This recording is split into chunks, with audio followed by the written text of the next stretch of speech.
أعوذ بالله من الشيطان الرجيم पनाह मांगता हूं मैं अल्लाह की शैतान मरदूद से। بسم الله الرحمن الرحيم शुरू अल्लाह के नाम से जो बड़ा मेहरबान निहायत रहम वाला है।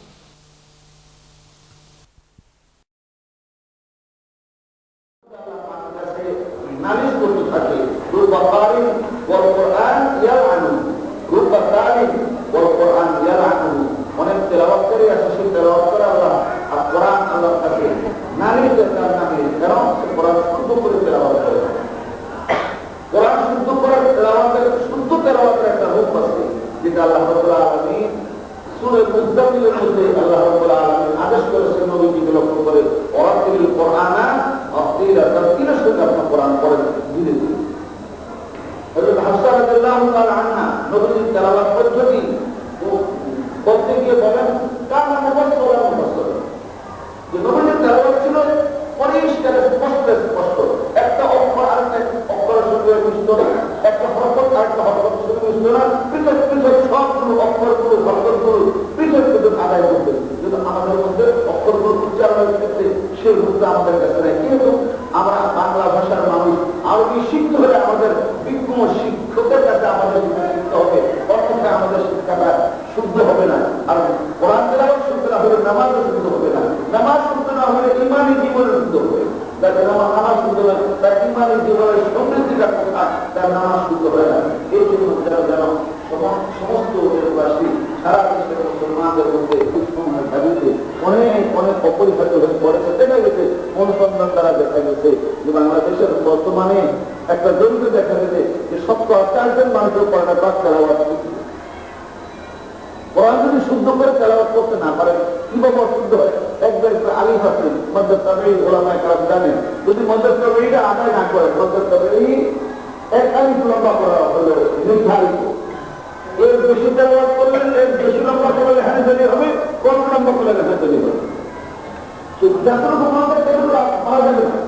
মধ্যে তাবেঈ এক আলিফ লম্বা করা হলো নির্ধারিত ওয়াজিব, এক আলিফের কম লম্বা করলে যেমন নাকি মন হবে না হানাফি হবে, এক আলিফের বেশি লম্বা করলে হানাফি হবে। মধ্যে মুফাসসির আর মধ্যে লাগবে এটা কসর করলে হানাফি মোল্লা আলী সাহেব বলছেন, আল্লামা জাযুরি রহমাতুল্লাহ বলছেন এটা কসর করলে হানাফি। কিন্তু কোরআন শুদ্ধ করে তেলাওয়াত করা হয়, শুদ্ধ তেলাওয়াতের সাথে সওয়াব আছে, শুদ্ধ তেলাওয়াত না করলে কোনো সওয়াব নেই। এই যে আরবিতে 29টা অক্ষরের একটা হা একটা হা, জিমের পরটা হা আর ওয়ার পরে হা, দুটা ভিন্ন, দুটো আদার পদ্ধতি ভিন্ন, দুটো অক্ষর ভিন্ন, দুটো অক্ষরের সব নিয়োজিত হয়ে গুরুত্ব ভিন্ন হয়ে উঠবে। কেউ যদি আলহামদু এগুলো হচ্ছে শুদ্ধ অক্ষর, এতে কি হবে যে সমস্ত প্রশংসা আল্লাহর জন্য। আর যদি কেউ যদি শুক্রটা না করেন তবে হবে আলহামদু, হামদু শব্দ অর্থ হলো আবর্জনা। কেউ যদি বলে আলহামদুলিল্লাহ বলেন আলহামদুলিল্লাহ তাহলে অর্থ দাঁড়াবে সমস্ত আবর্জনা আল্লাহর জন্য। আরেকটা অর্থ হলে আলহামদু মানে কয়েকজন কাপড় ভাগে ভাগে জায়গা করো ছেঁড়া। কেউ যদি আলহামদুলিল্লাহ যদি বলে তাহলে তার অর্থ দাঁড়াবে সমস্ত পুরাতন কাপড় ভাগে ভাগে ছেঁড়া হচ্ছে আল্লাহর জন্য। নামাজে দাঁড়ায় নিজেও এইরকম কষ্ট করে শব্দ বলে ওটার নামাজ তো হবে না। এই জন্য আলহামদুলিল্লাহ শিখি কোরআন শুদ্ধ করে তেলাওয়াত করা। আপনাদের যে রব্বানী সাহেব এইভাবে মাদ্রাসাগুলো গঠন করতেছেন আমরা খুবই অনুপ্রাণিত হয়েছি। সেই বিষয়টা দেখবার জন্য আজকে আমরা থেকে আসছি, আপনাদের সামনে দেখা হয়েছে, আপনাদের দেখা সাক্ষাৎকে আমরা আমাদের জন্য সৌভাগ্য মনে করতেছি। আল্লাহ রাব্বুল আলামিন আমাদের সবাইকে সকলকে আল্লাহ কোরআন শুদ্ধ করে তেলাওয়াত করা আল্লাহ আমাদের বরকত দান করুন। আমাদের ছেলে সন্তান, আমাদের সমাজের ছেলে সন্তানরা তারা সবাই যেন ছেলে মেয়ে নারী পুরুষ সবাই যেন শুদ্ধ করে পড়ে বা তেলাওয়াত করতে পারে সেই ব্যবস্থায় অংশগ্রহণ করার পর আল্লাহ পাক আমাদেরকে দান করুন।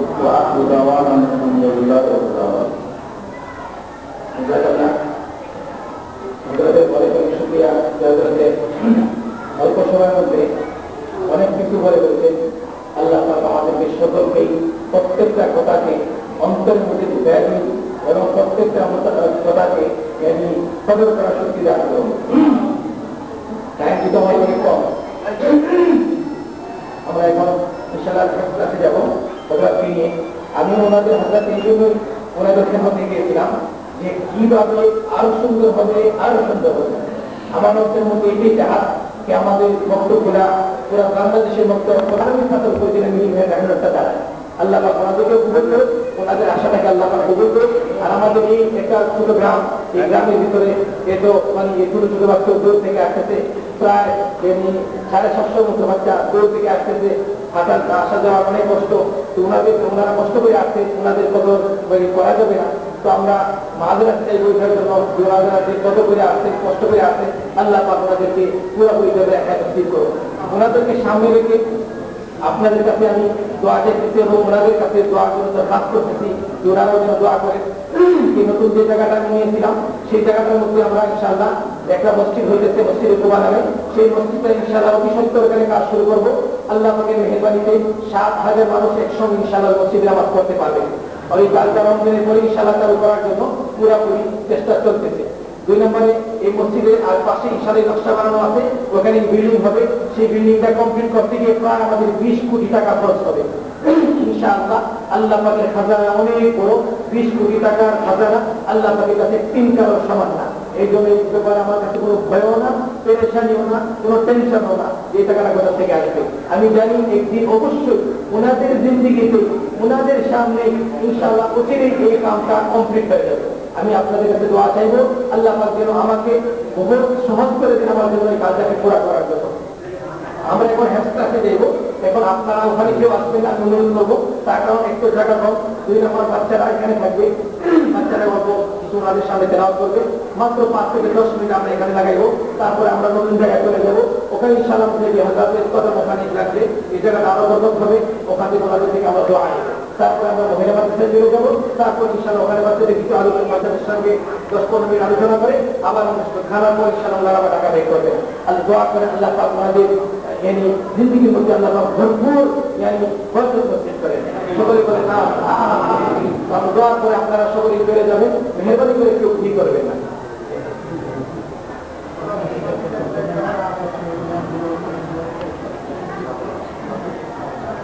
اللهم صل على سيدنا محمد وعلى آله وأصحابه وبارك وسلم. ولله الحمد رب السماوات ورب الأرض رب العالمين، وله الكبرياء في السماوات والأرض وهو العزيز الحكيم. ربنا فاغفر لنا ذنوبنا وكفر عنا سيئاتنا وتوفنا مع الأبرار. ربنا ظلمنا أنفسنا وإن لم تغفر لنا وترحمنا لنكونن من الخاسرين. واغفر لي ولوالدي وللمؤمنين يوم يقوم الحساب. رب ارحمهما كما ربياني صغيرا. يا حي يا قيوم برحمتك نستغيث. يا رحمة الشكوى والرزق